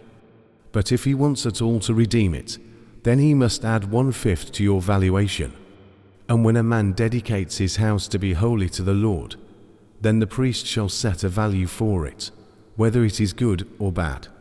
As the priest values it, so it shall stand. If he who dedicated it wants to redeem his house, then he must add 1/5 of the money of your valuation to it, and it shall be his. If a man dedicates to the Lord part of a field of his possession, then your valuation shall be according to the seed for it. A homer of barley seed shall be valued at 50 shekels of silver. If he dedicates his field from the year of Jubilee, according to your valuation it shall stand. But if he dedicates his field after the Jubilee, then the priest shall reckon to him the money due according to the years that remain till the year of Jubilee, and it shall be deducted from your valuation. And if he who dedicates the field ever wishes to redeem it, then he must add 1/5 of the money of your valuation to it, and it shall belong to him. But if he does not want to redeem the field, or if he has sold the field to another man, it shall not be redeemed any more. But the field, when it is released in the Jubilee, shall be holy to the Lord, as a devoted field. It shall be the possession of the priest. And if a man dedicates to the Lord a field which he has bought, which is not the field of his possession, then the priest shall reckon to him the worth of your valuation, up to the year of Jubilee, and he shall give your valuation on that day as a holy offering to the Lord. In the year of Jubilee, the field shall return to him from whom it was bought, to the one who owned the land as a possession. And all your valuations shall be according to the shekel of the sanctuary, 20 gerahs to the shekel.